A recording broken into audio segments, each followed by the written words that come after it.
Welcome, everyone. Let's begin our lesson for today by going over the learning goals and success criteria. First, what are we learning? We're learning how to recognize that all real numbers can be factors of all other real numbers, to recognize that numbers do not have to divide evenly in order to be considered factors, to critique the work of others and examine multiple methods and techniques to solve problems, to determine the best course of action when completing the problems and recognize that it is important to have multiple techniques to solve a problem, to determine the placement of various numbers on the real number line, and to find the relative position of real numbers that are undergoing mathematical operations. How are we learning it? Through the Reasoning with Real Numbers review notes and the Reasoning with Real Numbers review assignment.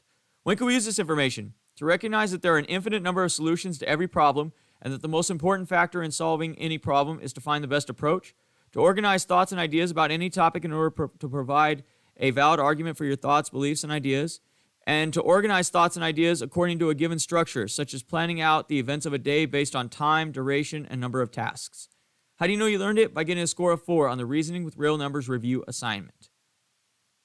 Now let's take a look at our agenda for today. We will begin by going over the learning goals and success criteria. While we do that, you'll fill out your Get It Started. After that, we'll go over the Reasoning with Real Numbers review notes, and then I'll give you time to complete the Reasoning with Real Numbers review assignment. At the end of class, we'll go back over our learning goals and success criteria while you fill out your before you go.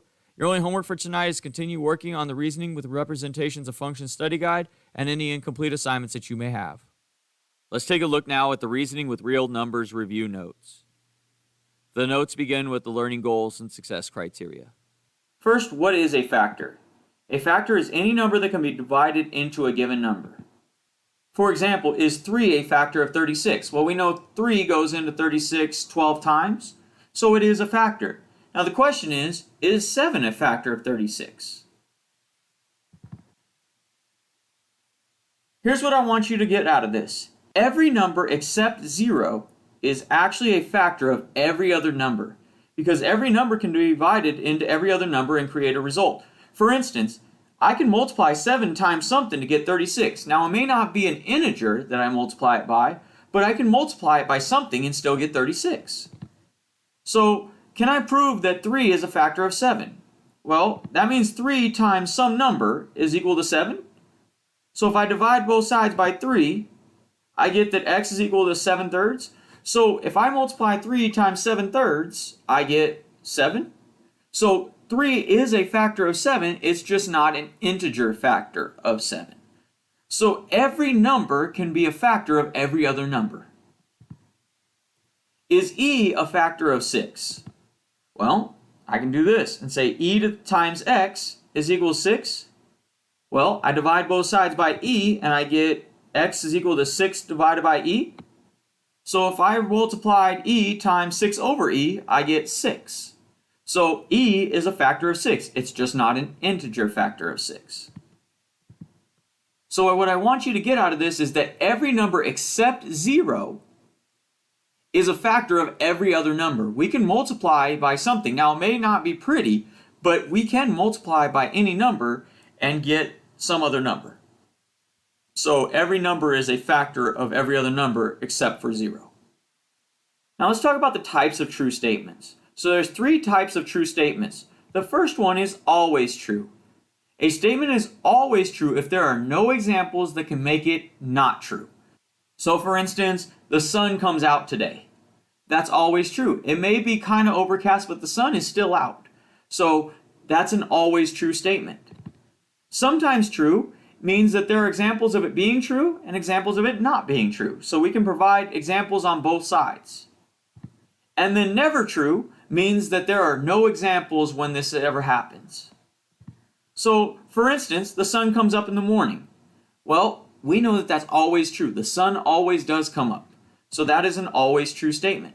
It will be raining tomorrow. Well, maybe it rains tomorrow, maybe it doesn't. It's possible either way. So that is sometimes true. And lastly, the temperature tomorrow will be 200 degrees Fahrenheit. Well, sometimes it might feel like it's 200 degrees, but it's never actually 200 degrees. So that is never true. Let's look at some mathematical examples of true statements. So the first one says quadratics, which form the U shape, increase infinitely. Well, that's true as long as the parabola is opening up, right? That means it's going up forever in both directions this way. But if it's opening down, now it does stop here and it decreases infinitely. So this is sometimes true. Now, absolute value functions have negative y values. Well, remember, absolute values form the v, and remember, if we have an absolute value, it can't go below the y-axis, so it can't have negative y values, so this is never true. And linear functions have both positive and negative y values, meaning that it's going to cross the y-axis. Well, we know that anytime we have a line, it's always going to cross the y-axis, so therefore that is always true. Some mathematical operations in words that you'll need to know. Sum means that we are adding, difference means that we are subtracting, product means that we are multiplying, and quotient means we are dividing. Some mathematical examples of true statements. The sum of a rational number and a rational number is rational. Well, basically what that's saying is, if I add two fractions together, is there any way to get something other than a fraction? Well, we know that we can't get pi or e or square root of 2 by adding two fractions together, so therefore this is always true. The sum of a rational number and irrational number is irrational. Well, if I add a fraction plus pi, I will always have that pi, and because they're not like terms, so I can't add them together, so it will always stay irrational then. So that's always true. And the sum of an irrational number and an irrational number is irrational. So if I add pi and pi, I get 2 pi. Well, that's irrational. So it's at least sometimes true. But what if I add pi and negative pi? Well, if I add those two together, I get 0, which is not irrational. So therefore, this is sometimes true.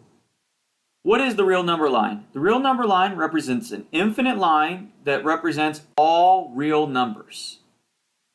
So note that all real numbers can be plotted on the real number line. So even pi, e, square root of 2, any of those numbers can be found on the real number line. The only numbers that can't be found on the real number line are complex numbers or imaginary numbers. So recognizing relative position on a number line. So I have x and y here, and x is smaller than y. And if we look at the distance here, it's kind of close to -2, but both are between -1 and -2. So if I wanted to find the product of these two, so product means multiplication, right? So if I wanted to multiply this, so let's multiply two numbers together and kind of check this. So this one's kind of close to -2, and this one's kind of close to maybe -1.5. So let's go ahead and multiply. We know that when we multiply two negative numbers, it's going to be positive, so we know it's going to be over here somewhere. And if we take this and say, okay, it's kind of close to -2, so -7/4 is close to -2, and this is about -1.5. So if we multiply those together, we get 21/8, which is a little over 2. So we would go to 2 and then go a little further and plot our point somewhere over here. This is where our product would be. And we can look at several more examples of this. So here we have two numbers. This time they are both between 0 and -1. Well, again, we know that they're both negative, so it's going to be positive. And they're both between 0 and 1. So let's try -3/4 and -1/2. Now that's not exact, but we're going to just try those two numbers to see generally where we're going to end up. So when we multiply them, we get 3/8. So it's going to be really close to 0 here. So somewhere right in there should be my product. Now we can do the same with quotients. So we have these two here again, and we know that when we divide them, it's going to be positive because a negative divided by a negative is positive. So we're going to use what we had before. So we called this one -7/4 and this one -3/2. And when we divide them, we get 14/12, which is really close to 1, just a little bit past 1. So it should be somewhere right around here. Now what about this one with the two numbers between 0 and -1? Well, again, should be positive because when we divide two negative numbers, we get a positive. So it should be over here somewhere. And we use -3/4 and -1/2. And when we divide them, we get 6/4, which is a little more than 1. So it should be somewhere like here. Let's take a look now at the Reasoning with Real Numbers review assignment. The assignment begins with the learning goals and success criteria. If we scroll down, we can see the questions. So it says, which of the following is not a factor of 7? Well, if we remember back to what we learned earlier, we know that every number other than 0 is a factor of every other number, so all of these are factors. Then we'll scroll down. This one says, is this following statement always, sometimes, or never true? The sum of two numbers is larger than each one of the numbers. Well, if we add two negative numbers, we know that we're going to end up with a number that's smaller, so that is not true all the time. But we also know that if we add two positive numbers, the result is going to be larger than the two numbers. So it is sometimes true. So we'll continue to answer each of these questions until we get to the end. Once we get to the end, we'll click Next. This will take you to your Before You Go. Go ahead and fill out your Before You Go and then submit your work on Google Classroom.